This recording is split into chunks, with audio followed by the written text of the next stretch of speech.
Chapter 3. Joking. He did not want to part with his basketball, but Eric knew that if he caved right now, just a week before school started, he'd be a marked man for the whole year. It was funny, almost. School hadn't begun, but he was already taking his first test. Actually, I do mind, Eric finally said. He didn't whine it or say it with a whimper. He just told it flat out. The sky was blue, the grass was green, and he would certainly miss the damn ball. But you guys can play with it, Eric quickly added. I mean, I was about to head home in a few minutes, but Griffin laughed out loud. Dude, hey, we're just busting on you. He passed the ball back to Eric, a one-handed fling. I don't even like basketball. Come on, Griff, let's go. I'm bored. It was the girl. She said, It's too hot. Let's find Sinjay and get invited into his pool. Griffin looked at her, nodded once. Yeah, I guess. He turned back to Eric. So, he said, landing on the word with emphasis, like it was a complete thought, a summarizing statement. So, you really didn't see a kid come through here, for sure. Eric looked him in the eye and blinked. I'm just shooting around. I'm like in my own little world out here. Okay, I'll take your word for it. Griffin looked around, slowly rubbed his hand across his chest and belly. Eric could see the doubt in Griffin's eyes. He volunteered. I mean, I think I would have noticed somebody if... I gotcha, Griffin replied, sharp and dismissive. Loud and clear. You didn't see him. Nothing wrong with that. We're just looking for one of our buddies, that's all. You can understand that, can't you? Eric said that he could. Griffin's face brightened. Hey, I've got an idea, he said, snapping his fingers. This will be really fun, Eric. You will definitely enjoy it. We'll give you one shot from right there. He pointed at the foul line. And if you make it, you get to keep the basketball. If you miss, he shrugged, we take it. Sounds like a plan, Droopy said. Yep, Cody called out. That's when Eric recognized the voice. Cody was doing a pitch-perfect imitation of Petrie from The Land Before Time. Eric's younger brother, Rudy, had spent a full year obsessed with those videos. Come on, Griff, the girl persisted. This is so lame. Eric considered his options. There weren't any good ones. Okay, he relented. One shot. But what do I do? What do I get if I make it? Ho-ho, Griffin exclaimed.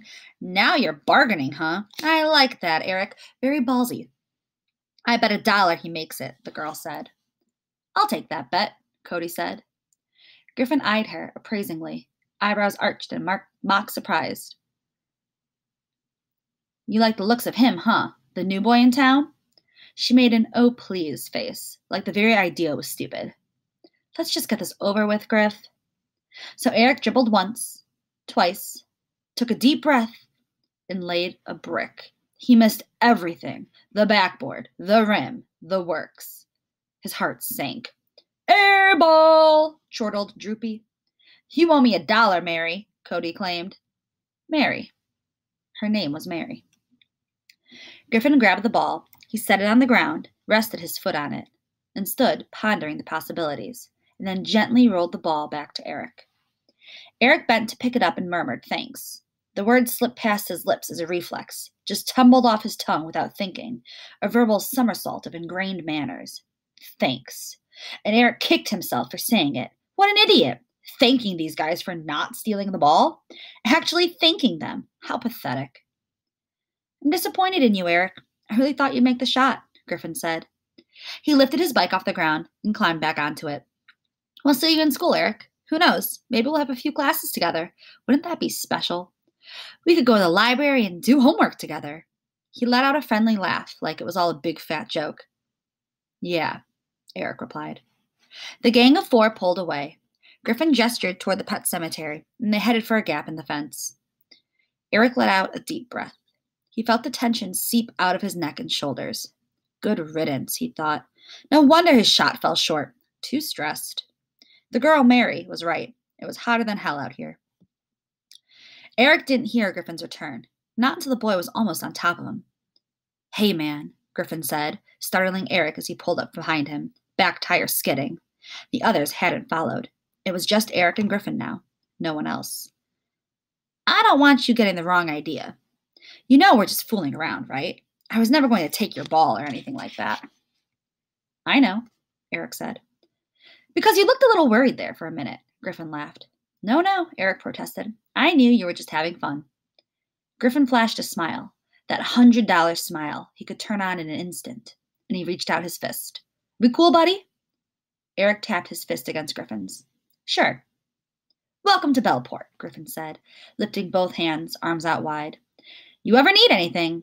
Anybody ever gives you trouble? You just come find me. My name is Griffin Conley. Everybody knows me. I'll watch out for you, okay? Eric nodded. I'm a good guy to be friends with, Griffin said. He placed a firm hand on Eric's shoulder. But I'm a lousy enemy. Eric had already figured as much. Maybe we'll hang out someday. I'll show you around town, Griffin offered. Of course, it will take all of 5 minutes because there's nothing to do around here. By the way, he said, leaning in close, my friend Mary, she said you were cute. Griffin grinned and gave Eric a knowing, heavy-lidded leer. Then he rose up on his pedal and rode away.